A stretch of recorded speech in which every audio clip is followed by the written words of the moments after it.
Hi, Park Place family.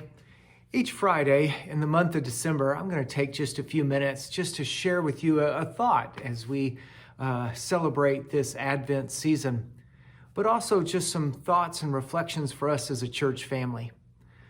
Since we've been here since March, we've done a number of projects and things around our house, painting projects, remodeling projects, and all of those. Each project, I've kind of wanted to jump in and do the main thing. And I've discovered something that really the real work, the real effort is in the preparation. Often in painting a room, I just want to open up the can of paint and start into painting. But really, the real work needs to be done in cleaning, sanding, preparing for that final coat of paint. The lesson for that is here in Christmas. We often want to kind of jump into the birth of Jesus Christ, but we miss out on the real work and the real point of what happens before then, the Advent season, this season of preparing. John chapter 1, verse 6 through 9 tells us about John the Baptist coming before Jesus. There was a man sent from God whose name was John. He came as a witness to testify to the light, so that all might believe through him. He himself was not the light, but he came to testify about the light. The true light, which enlightens everyone, was coming into the world.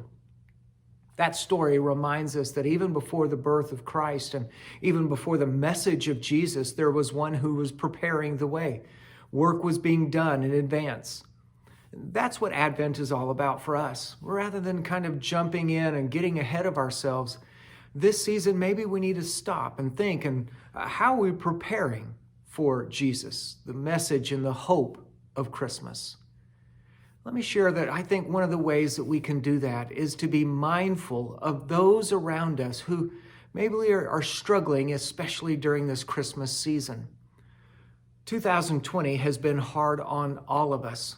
But there are some in our church family that have been particularly deeply impacted and have felt the loss and the impact of grief in 2020. And one of the ways that maybe we can prepare for Christmas, and really as individuals, is to be more mindful of those around us who are dealing with that grief, that loss, that empty chair, that empty space, that empty place in one's heart for the loss of a loved one. I want to read some names to you from our church family that maybe could just use some encouragement, that each of us would just take maybe a moment to write a card, send a text or a phone call, just to let them know they're being thought of. We remember Sue Hockenberry, Athena and Steve Wolf in the loss of a father and husband. Phyllis Hayes in the loss of her husband. Terry Buckner in the loss of his mother. Gene Zimmerman in the loss of his wife. Sophia Ventura in the loss of her mother. Myrnath Richmond in the loss of a sister. Laura Stump in the loss of a grandfather. Mike and Janet Withers, Alan Stiers, a mother, a mother-in-law, and aunt. We remember Dorothy Nye in the loss of her husband. For Rhonda, Mike, Bryler, and Victor Ham in the loss of a brother, brother-in-law, and uncle. Of Chelsea Dawson in the loss of her grandfather. Janice Gaunt in the loss of a brother. Hester Ball in the loss of her brother. John Little in the loss of his sister. Don Dawson in the loss of a brother.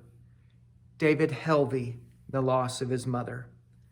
Tim States and Catherine Womack States, Graham and Carolyn in the loss of a father, a father-in-law, and a grandfather. And Dyke Williams in the loss of a mother. And Jody Ackerman and Jackie Gross in the loss of a husband and a son-in-law. You know, these are just of the few and many around us that while this year has been very difficult, this season can be particularly. May we in our preparations not just focus on decorations and all the things and rush into Christmas, but may we prepare to be, like the scripture said earlier, a witness to the light. So can I encourage you to do some preparation, to be mindful of those around you who are maybe hurting and grieving? lift up a prayer, send out a personal note. What a great way to prepare for the hope and the message of Jesus in this Christmas season. Hey, thanks for joining me today. We hope to see you online and on our services, and also that'll be happening on Christmas Eve. We hope you have a great rest of your day.